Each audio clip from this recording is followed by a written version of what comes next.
In this video, I'm going to teach you how to silence your inner critic without losing your drive. When I was about 17, I learned that I was not enough for who I was, but for what I did. I became better at soccer, got a six-pack, but in reality, years before that, I was not in good shape, I was not good in soccer, and I was the last guy in my friend group that was being able to do a pull-up at one hurt. And after that, I just started to have this belief that the world didn't love me for who I was, but for what I did. And it created this pressure to always be improving myself and proving to the world that I was enough. And while that was an extremely successful method, I realized that I was stuck in a destructive cycle.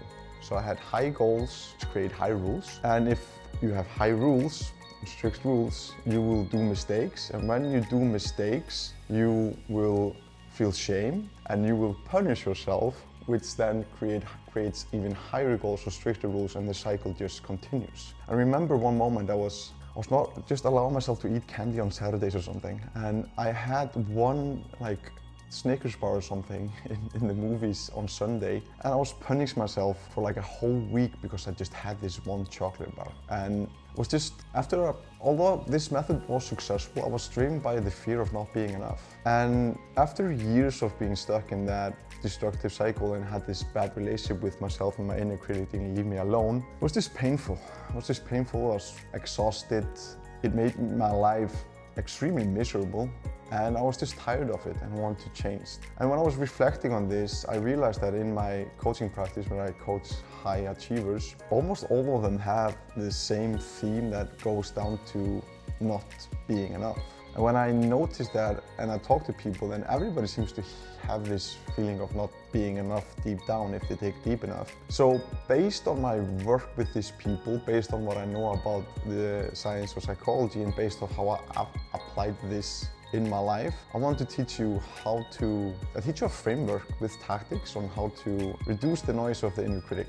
But as I said, without losing your drive, because I know that's a fear that many high achievers have, because the fear of not being enough was their main driver for all these years. But if you are a really high achiever and have achieved stuff and you're still miserable, and you're still being really, really mean to yourself, you're still miserable, but you have all of these external things that you're successful at, but you're still miserable, and you're probably miserable and mean to yourself for all of these years. So I think you can be successful, but also be kinder to yourself on the journey, and then actually you will be more happier when you reach the achievements that you have. So the framework is changing your beliefs, number one. Number two, accepting the goddamn judge. And number three is developing self-compassion.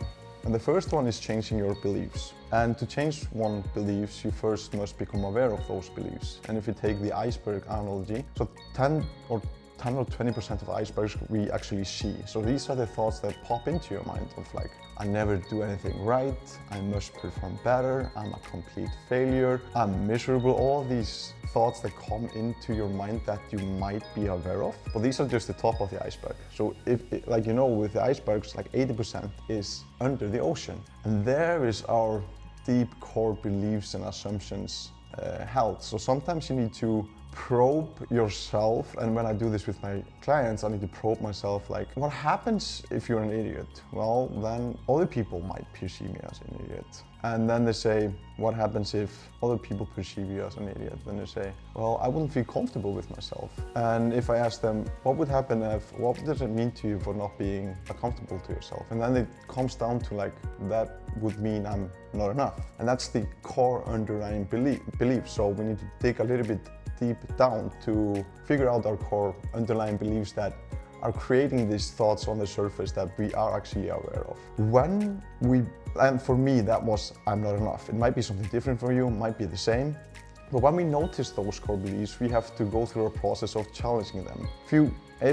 Let's take I'm not enough by an example. To ask yourself, what evidence do I have for that I'm not good enough? Write it down, talk to somebody about it, and then ask yourself, what evidence do you got for that you're not enough? And then you collect evidence if this belief is true or not. And then you ask yourself, what are the pros and cons of having this belief?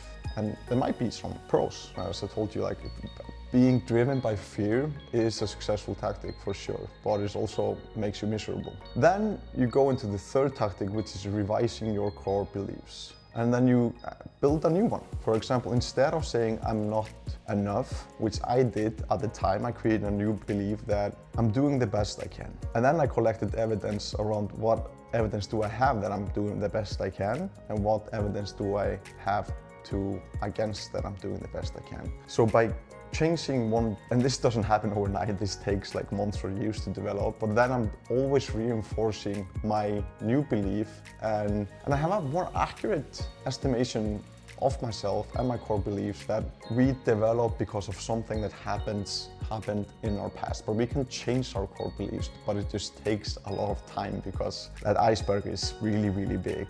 But if you do that again and again and again, and then you reinforce your new belief of I'm doing the best I can, then that's one tactic of silencing the inner critic. So always when something comes up of I did a mistake, I'm an idiot, I must work harder, and then I can like capture that and I can say I'm doing the best I can. And that is one tool to deal with the inner critic. The second one is accepting the goddamn judge, I said.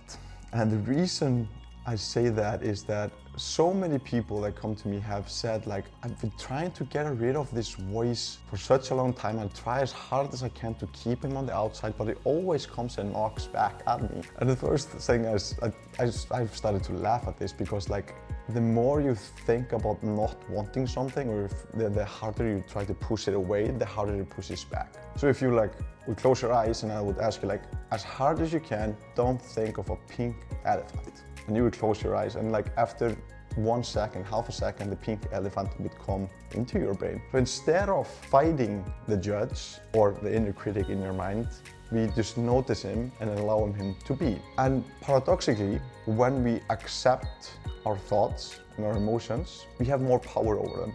If we don't accept them and push them away, they have power over us. And one good tactic to accept the judge, which is a fun tactic, is naming your inner critic. And the reason I say judge, because I name my inner critic the judge. And I mean judge because always when I do something that is giving me cues that I'm not fulfilling the person I can become and the vision, the goals I have, it lets me know. But what helped me is just recognizing that this judge, giving it a third name. And I have worked with people who had names for like Star Wars, Harry Potter, some character that they don't like in their own life, and it just creates a little bit of distance. So you stop identifying with the voice. And one thing I want to note, like, you're not your thoughts. Like whatever thought comes in your mind, you are not them. So being able to distinguish between you as a human being and the thought that arises is really, really powerful. Then develop a relationship with him. With this person or character that you have in your mind, which is this inner critic, and allow him to be. Notice him when he comes in, without judgment, without trying to get rid of him, and just get curious about him. Oh, tell me that I'm not enough. That's interesting that you're giving me that judge. Then I can say like, either I can say like, develop my new belief, and I can say I'm doing the best I can, or I can say thank you judge for being in my head, but I acknowledge that you're letting me know of something here, but I'm just going to focus on what I'm doing. You just notice it and allow it to be. And then also I use like the third step in the accepting the judge, it's humor. So when the judge comes up, I literally say like, hello Mr. Judge. I didn't remember inviting you in, didn't I? Did I? I didn't remember inviting you in, did I?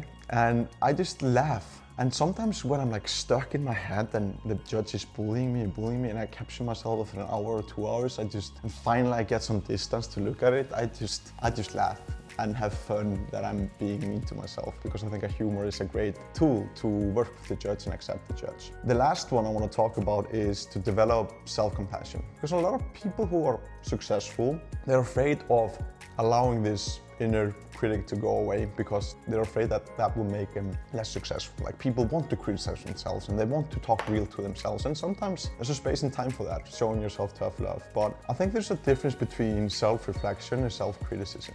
So instead of bullying yourself with self-criticism of like, you're a fucking loser, you don't do anything wrong, you will never be successful, all of that stuff, you can simply, like when you do something, you can simply just use this loop of reflecting after a behavior when you make a mistake. mistakes is like, what did I do in what context? And what was the consequence? And how do I want to do it better next time? In this case, it might be, I went out for a dinner, and in the midst of all fun, I had too many drinks. And as a consequence, I was hangover the day after.